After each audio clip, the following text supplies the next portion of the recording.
Well, I am well on my way home. The only thing about a 5-hour drive, I talk the whole time. People call.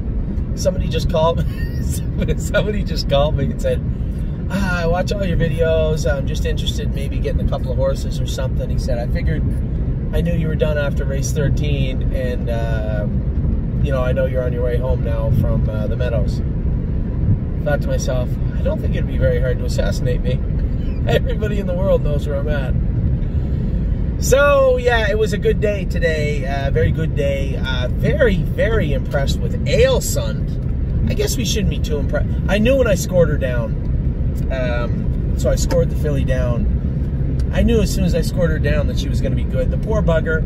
Raced her the other day. If you guys watch the videos, we raced her the other day in Delaware, and she hit everywhere. She sounded like a drum set going into the first turn, but just gritted her way through the mile, and went a pretty good mile at Delaware behind fillies that were just better fillies on the day. Today I scored her down. Pick, a couple of little picks here and there. You can hear her touching her knee or touching her jack, but not that much.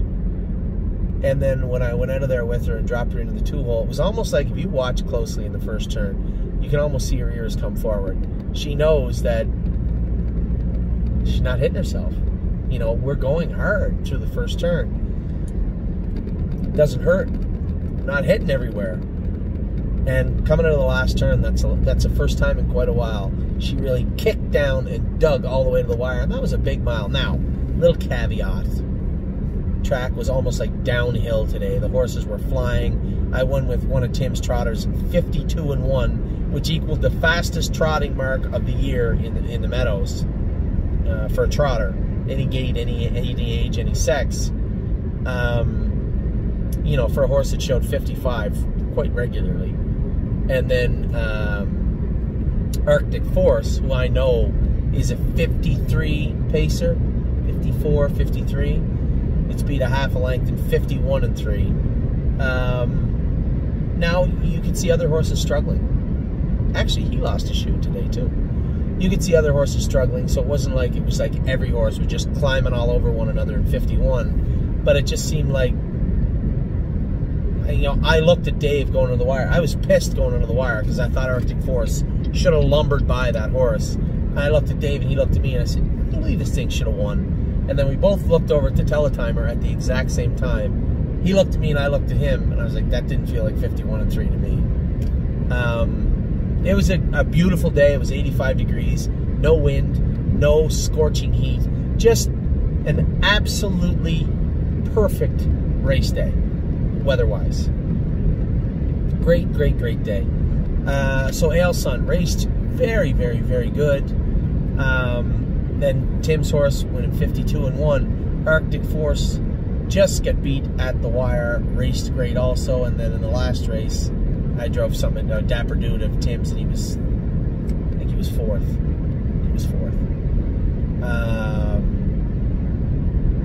But I thought, I was talking to somebody there's a big kitchen there, and there's a couple of couches and stuff, and we were sitting down, we were social distancing. We were sitting down and we were talking about a couple of drivers, a couple of younger kids that are driving there. And, it's tough. So just take yourself away from being an owner for a second and try to pretend that you're a driver. Right? Try to pretend that you're trying to become a good driver. There's not a lot of outlets or entry points for drivers in this industry.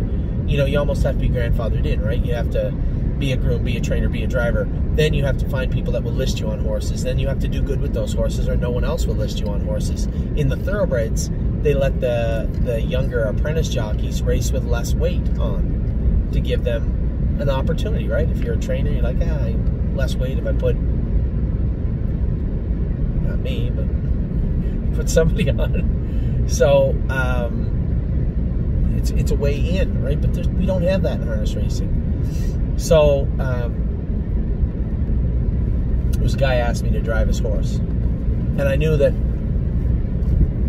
one of these kids, was driving the horse, was looking to drive the horse, and you know, he just said, hey, will you drive the horse? I said, listen, I'm never going to tell anybody I won't drive their horses. But like Tim had said to me a couple of weeks ago or something, maybe it wasn't him, somebody said to me, you know, why don't you let the judges know that you're there and they'll give you drives? No, man, I don't want any drives. I'll drive your horses if you want me to. I'm not here to take drives away from those kids or drive anybody else's horses. I really don't care.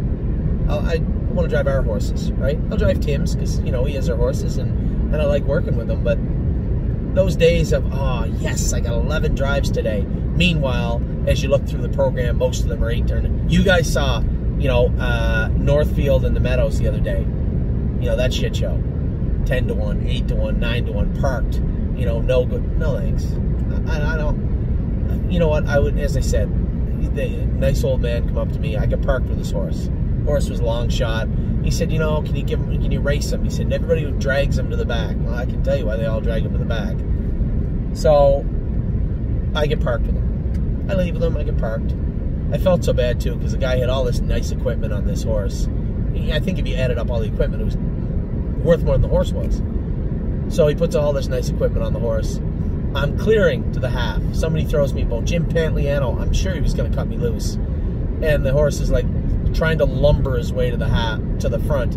And you get a sense, right? I know that he's on the fence. In a split second, I'm parked, right? I go to kick the earplugs out, and this musty old string come off the earplugs, and the horse lays parked and backs through the field. Now I look like an idiot. I feel like an idiot. I don't really care. I don't feel like an idiot. I pull up. The guy says, you know, he says, any changes you think of? I said, well, I definitely changed the trip. I might even change the driver, to be honest. And he laughed, and he goes, it happens. You know, will you drive next week? Now, I would never, ever at that point say no. It's rude. I grew up driving the worst horses in the world at the most dangerous track ever assembled. Quinny Exhibition Raceway. They may as well just turn it into a graveyard. It is the most dangerous track on Earth, or was. They don't race there anymore. But that's where I, you know, cut my teeth, so to speak. That's where I, you know, learned to drive. Or whatever you call it. And I liked it. That's why I like going to the fairs. A lot of the other drivers don't go to the fairs because they can be a little treacherous sometimes. I rather like the fairs. So anyway, I felt bad because I knew that, you know, that kid had been driving the horse or whatever, and I had seen one of the young fellas later on, and I said, hey, he said, you know, horses are racing good, right? I said, listen, bud, I'm going to tell you something. I'm not really a role model when it comes to drivers. You know, I was sitting beside Bryce Brocklehurst, so he drove Arctic Force last week. He's a cool dude, and he's dry, like dry humor. He's a nice guy. So I'm sitting there beside him, and just matter of fact, we're looking through the program. He looks at me and he goes, when's the last time you didn't leave with a horse? And I broke out laughing right there, and I said, oh, you don't think I can race a horse from off the pace? I won with Spirited Dio off the pace. I won with a horse in 2017 from off the pace. I said, I'll tell you what, I'm in the next race. I'm 3 to 1 morning line. I won't leave with this one, just for you, all right? So they say go, the 6 hole. They say go, the 2 favorites leave or whatever. I'm like 3rd favorite. No one else is leaving in the middle, and I just zip them right over into the 3 hole. So I end up 2nd, beat like a half length. Maybe I was 3rd, I don't know. It was close. Pull up, I come in, I sit down, and I can tell he's looking at me, right? He's looking at me, he goes, I thought you weren't going to leave. I said, leave? I said, I didn't leave. I got away in the 3 hole. So yes, as far as being a role model, you know what? As an owner, I want my horse raced. As a trainer, I want my horse raced. I have no interest in finessing a horse, getting away 7th, sneaking out a real pretty trip, and, you know, flying on the end of it. You guys know where I'm going with this. You know, I told this guy come up to me one time, and this back when I was driving a lot of horses, and he said, you know, you just roll everything. And he was angry. It wasn't like a compliment. I don't know how you can turn that into a compliment. He said, you just roll everything. He said, it's not even driving, it's just herding. And I said, well, I got 6 more to herd. and I get 10 tomorrow, 10 the day after. He said, so herding, driving, I don't really care what you call it, but I'm going to be racing horses. And I had said to somebody else, somebody might have heard me say, I said, listen, I don't need any pretty trips flying on the end of it. It's great, it looks good for the owners, but bring my horse back tired. They'll wake up in the morning, feel great, same as I do after a hard day's work, and they'll be fine. So if you can give me 20 honest races a year instead of 31 managed races a year, I think the 20 races will make more money than the 31 in the long run. Long story short, I don't need the horses protected, I need them raced. I'll do the protecting as the trainer or the manager. If I'm not driving the horses, race the horses. And that's how I am, you know, and I told, you know, and that's how I've been for 20 years. I'm not bringing them back unless you say to me, hey, you know, the horse got a stake coming up, or hey, you know, maybe not be first over, or maybe not gun the horse tonight, you know, there's races coming up, or whatever reason. Somebody called me and said, hey, can you just maybe not, you know, redline this horse tonight? I want to win, but I don't want to do it at all costs. Okay, fine, I'll do my best. But at the end of the day, I want my horses raced. And that's how I approach driving. And I don't even care to drive that much anymore. So the guy said to me on the couch, can you drive the horse? I said, you know, I want you to drive because it doesn't matter what your odds are or what you're driving, the horse has been given a chance to win. It's up to me, this is him saying it, it's up to me to put the horse in where he can win. All I need you to do is give him a chance to win. He said, that's what I always do. I don't need somebody else doing my work for me next week that I could have done this week. So, now the flip side of that is you can't go out and roll every horse. So you get the name that I got, right? And maybe being a little more like James would be more beneficial to a younger driver than being more like me. So I had told the young fella, he said, you know, horses are racing good, you know, you're picking up drives. I said, listen, Fred, I'm not going to tell you his name. I said, listen, I don't want any drives. I said, and that's the difference. I approach this differently than you because you need drives. You're looking for drives. You desperately want to drive horses that can win. He said, yeah. I said, well, my horses are here, and I know mine are good enough to win, and I don't care if I drive anybody else's horses. I didn't come here to drive horses. I came here to win races with my horses. He said, and that's the difference. He said, and, you know, as far as the gentleman over there asking me to drive his horse, yeah. He said, he'll list me a couple of times and then realize maybe I'll just put Dave Pelone on. That's how it'll go.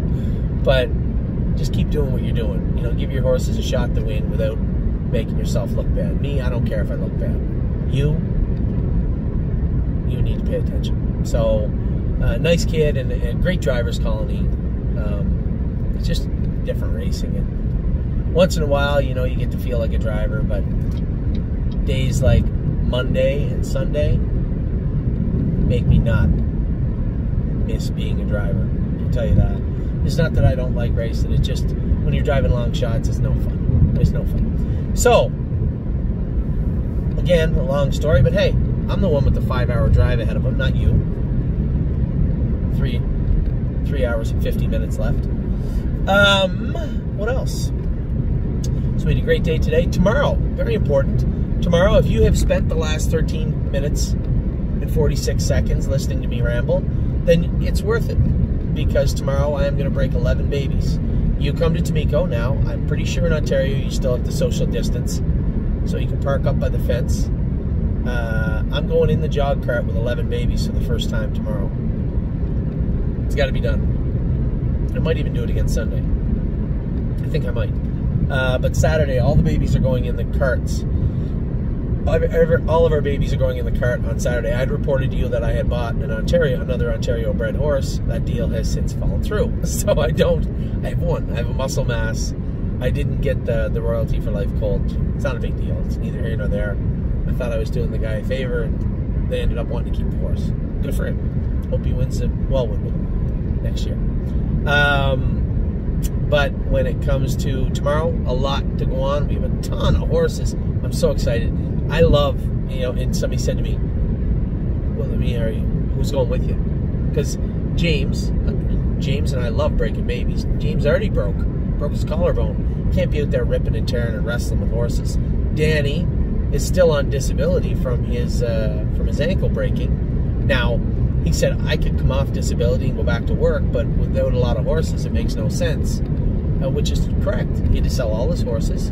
He has one left. He gave it to Walter Whalen, I think, or Jimmy, or somebody to train. And, you know, taking it easy. And if anybody deserves a break, it's Danny. So I said, no, I'll break them all. I'll break them all Saturday, Sunday. I think at that point I can talk to Mario about going with some of them. And I might have to hire somebody to go somewhere. It's not like that's an easy job to fill. We'll figure it out. It's not a big deal. We're heading into sale season, and what is a big deal is Lexington. A pretty big scare back there. I'm on my way down, so I was talking to somebody that called looking to buy into some horses in Lexington. It's a great phone call to get. So as I come around the turn, there's this dust cloud everywhere. Kind of like when somebody pulled over quick or somebody went off the road. And I'm thinking, geez, I hope it's not like an 18-wheeler.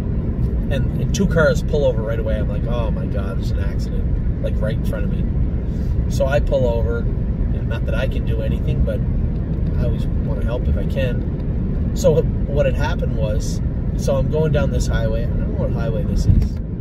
I-90 maybe or something. I don't know. So right now there's a big, huge ditch in between two lanes going this way, 2 lanes going that way. Not sure what way they're going, but 2 lanes on each side. Now, in the part of the highway back there's 2 lanes and then a hill in between. And the dust is everywhere. So what has happened is somebody's gone off the road and they're worried they went up the hill and onto the other side of the highway. So I pull over, 2 other cars are pulled over. A cop pulls over, but it's not a cop, it's a corrections officer. He has an inmate in the back, by the way. He's in a minivan with another police officer, so he goes running out, tells everybody to stay back, right? Because who knows what's on the other side. I don't hear any brakes, I don't hear anything. I look over, there's no car. As I come out of my car, there's plastic in the ditch. So the ditch is after the hill. This person has lost control, went over the hill, went around the hill, went back through the big ditch and back onto the highway. Now everybody's looking for him on that side. He's already gone. Or she, whoever it was. There's pieces of their car in the ditch. I'll tell you one thing, somebody's got some underwear to change. So everybody, the cop, the corrections officer, everybody's looking for this car. Now they're wondering, did the person make it across the road into the trees? And then I said to them, I said, hey, is there any chance the person came out the other side, went through the ditch, and is going down the highway? I don't know. I said, there's plastic by my car back there. So that's exactly what happened. The person blew right over this big mound, around the hill and through the, lucky he wasn't killed. Where's he going with that? Oh, person that called me from Lexington, or a person called me about Lexington. We have quite a list of people now that do want to buy a horse in Lexington, which I was optimistic and hopeful we would have, but there's never any guarantees. So we'll be building lists this week. I am going to go down to Lexington. Now, Tim, his face turned white when I told him I'd be gone next week. One, that's my dear girl didn't get in. We're going to have to school her, and I'm going to talk to Jason about potentially taking her to Indiana and racing her on the 6th. I can't go. The 6th, why can't you go, you might ask? The 6th is day 2 of Lexington. Now, as I'm telling Tim this, he says, well, that's not even the worst thing. He said Spirit of Dio's class goes on Tuesday, the 6th.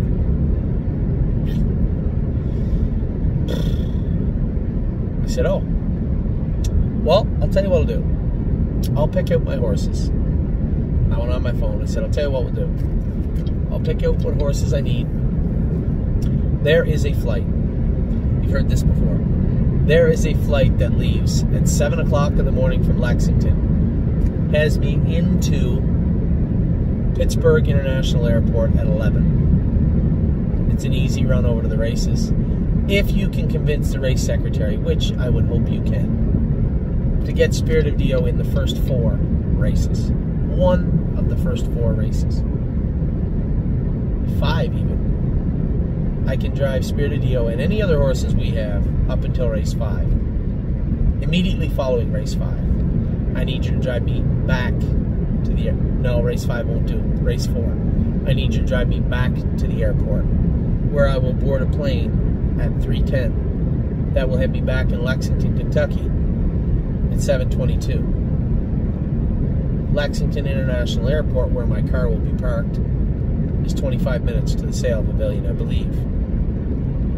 I will miss the first 40 hips of day number 2. That is the only option. That is the best I can do for you. If you can facilitate that, all of that, if she gets in, she's good.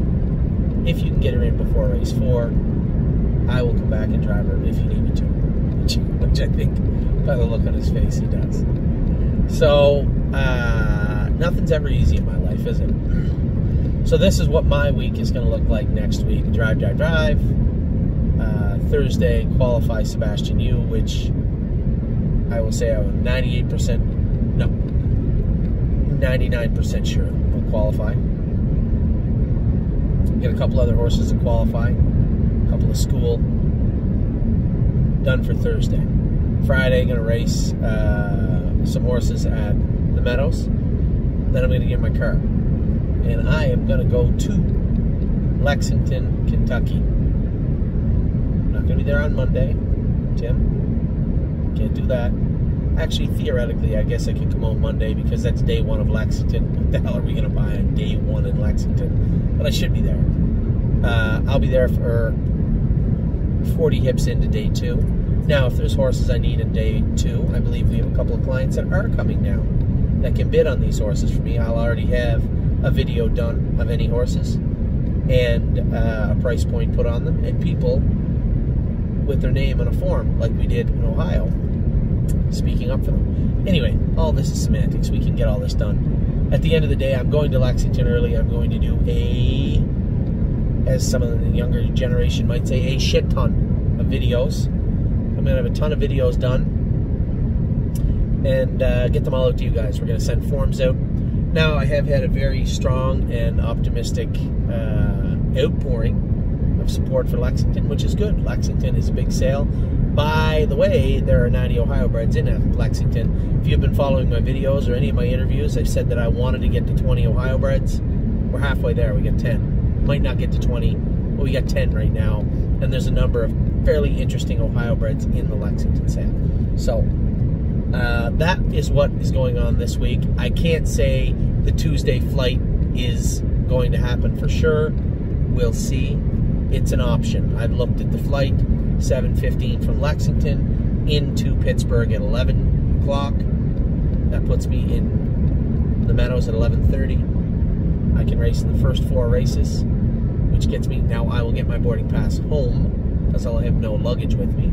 I'll get my boarding pass home when I'm in the airport, which means I shouldn't have to be there, depending on what the COVID test stuff is like. I don't know what the screening is like for the airports now, but I have a global entry card, so with no luggage and global entry, I should be able to slide right through and make my flight no problem. That's from talking, not from COVID. Anyway, I will talk to you guys soon. As I said, a fantastic day today. Ailsun, great job. Arctic Forest, great job. Winning 52 with one of Tim's trotters. Great job all around. If you're in the area, you would like to come out to Tamiko Training Center. Sure, it won't be a problem. Just, as I said, park up by the fence. Give yourself lots of room. We don't want anybody complaining. I suspect we'll have a number of people there. I will be going in the jog cart for the first time ever with 11 babies that we have in our care. So, we'll talk to you guys soon. Hope everything is good. Take care. And I hope you have a great weekend.